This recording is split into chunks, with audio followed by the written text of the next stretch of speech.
पाप नष्ट हो। गिरते समय, ठोकर लगते समय, जमुआई आते समय, छींकते समय, अचानक कोई दुख आ जाए, हरि को पुकार दिया।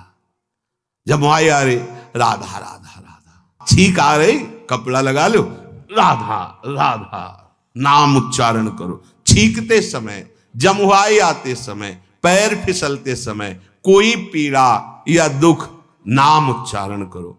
यदि आपने ऐसा नाम उच्चारण किया तो वो दुख भी नष्ट हो जाएगा और पाप जो आगे दुख देने वाले हैं वो नष्ट हो जाएंगे। सर्व पातकात्, सभी प्रकार के पाप का नाश करने के लिए नाम समर्थ है। संकीर्तमानो भगवान अनंतः, श्रुतानुभावो व्यसनम हि पुंसाम, प्रविश्य चित्तम विधनोत्यशेषम, यथा तमोर्को भ्रमिवाति वातः।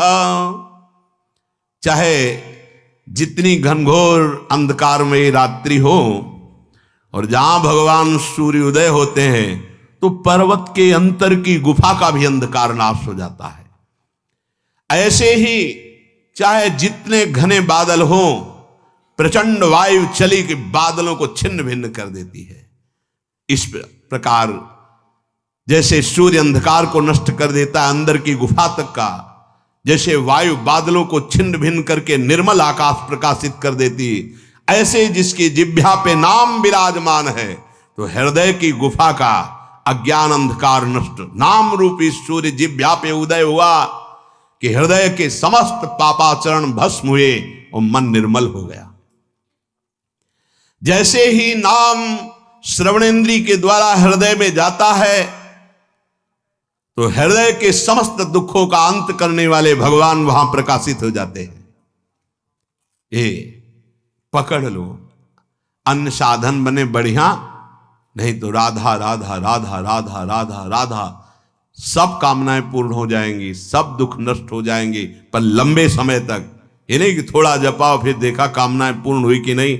जब दुख देने वाला असत कर्म नहीं बिना फल दिए जाता फिर तो सत है, ये तो सच्चिदानंद में है, विश्वास कीजिए। अगर कोई विवश होकर के, कोई श्रद्धा नहीं, कोई मन नहीं लगता, फिर भी नाम जप करता है तो कह रहे विवसहु जासु नाम नर काहि, जन्मो अनेक रचित अघदाहि। यदि विवश होकर नाम जप कर रहा है, अनेक जन्मों के जो पाप जमा है संचित, वो सब भस्म हो जाएंगे। मान लो तुम अज्ञान के कारण वर्तमान की सुख दुख परिस्थितियों को नाम से जोड़ रहे हो। पहला नाम करेगा तुम्हारे गोदाम को भस्म करेगा, जो पापों का भयानक दुख देने के लिए, जन्म मरण के चक्र में फंसाने के लिए जमा है। यह विवश होकर नाम जपने का फल है। और अगर कहीं प्यार सहित सादर सुमीरन जे नर करही, भव बारिधि गोपद इव तरही। जैसे गाय के खुर के गड्ढे में भरे हुए जल को पार करने के लिए कोई प्रयास नहीं करना पड़ता, ऐसे ही नाम जापक को इस महान भयावह भय समुद्र से पार होने के लिए अन्य कोई प्रयास नहीं करना पड़ता।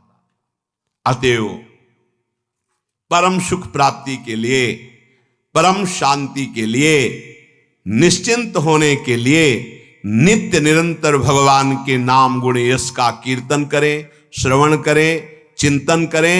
निसंदेह भगवत प्राप्ति हो जाएगी, सारे दुख नष्ट हो जाएंगे। अब ये प्राप्त कैसे होगा? नाम में प्रीति हो जाए, भगवान की लीला चरित्र सुनने में प्रीति हो जाए तो कह रहे मुख्य तस्तु महत्कृपयैव भगवत कृपाले साध्वा।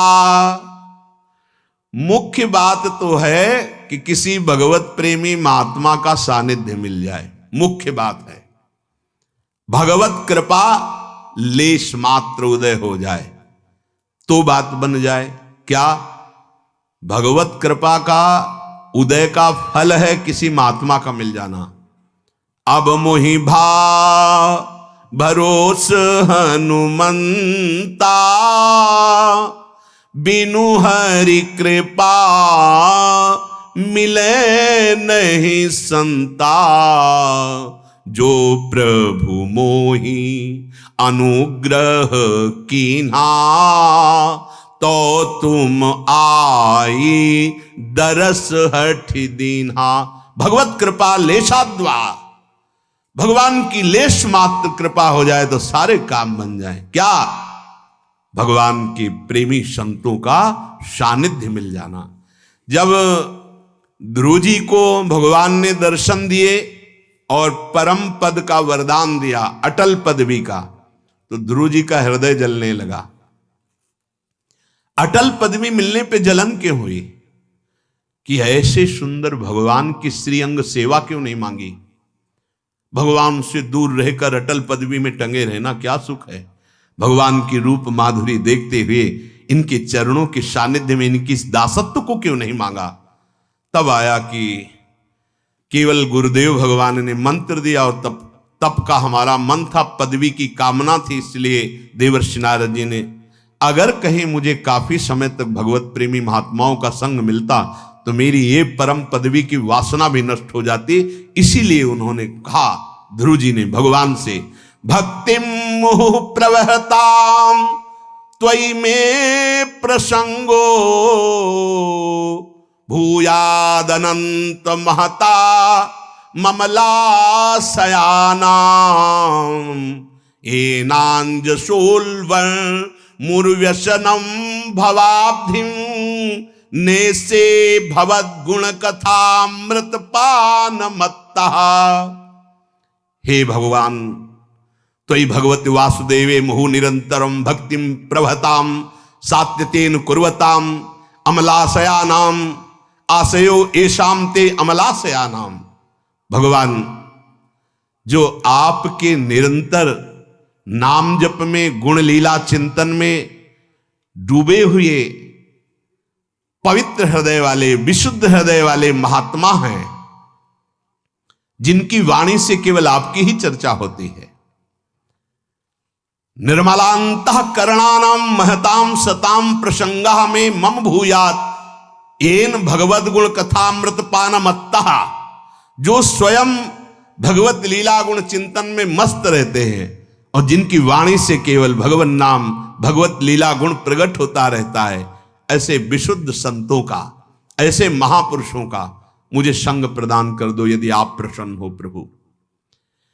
जिससे आपके लीला कथा में अनुराग हो जाता है, आपके चरणों में प्रेम हो जाता है, भयंकर दुख देने वाले इस अज्ञान का नाश, भव समुद्र का नाश हो जाता है। प्रभु, अगर हम पे प्रसन्न है तो अपने प्रेमी महात्माओं का संग दीजिए। ध्रुव जी ने मांगा। क्यों? क्योंकि आपके चरणारविंद की प्रेम प्राप्ति किसी अन्य साधनों से नहीं होती। भगवान के प्रेमी जनों का यदि संग मिल गया तो आपसे निश्चित प्रेम हो जाता है। ये अटल पदवी में वो सुख नहीं है जो भगवत प्रेमी महात्माओं के संग में है। यदि भगवत प्रेमी महात्माओं का संग मिल जाए तो ये जो प्रिय लगने वाले शरीर हैं, शरीर के संबंधी भोग हैं और शरीर संबंधी रिश्ते नाते हैं, ये अपना महत्व हृदय में नहीं जमा पाते। हृदय में प्रभु का महत्व होता है और व्यवहार सबसे होता है। प्रभु, आप अपने प्रेमी जनों का मुझे संग दो। तेषामहं पाद सरोजुरेणु मार्यावहेयादि किरीट मायु, यम नित्यदा बिभ्रतया सुपापम, नश्यत्यमुम सर्वगुणा भजन्ति। महाराज पृथु कह रहे हैं कि हे महामहिम संतो, सनकादि से आपकी चरण रज बस मुझे आयु पर्यंत अपने सर पर, मुकुट पर धारण करने को मिले, यही मैं वरदान मांगता हूं। हे करुणा में आप संतों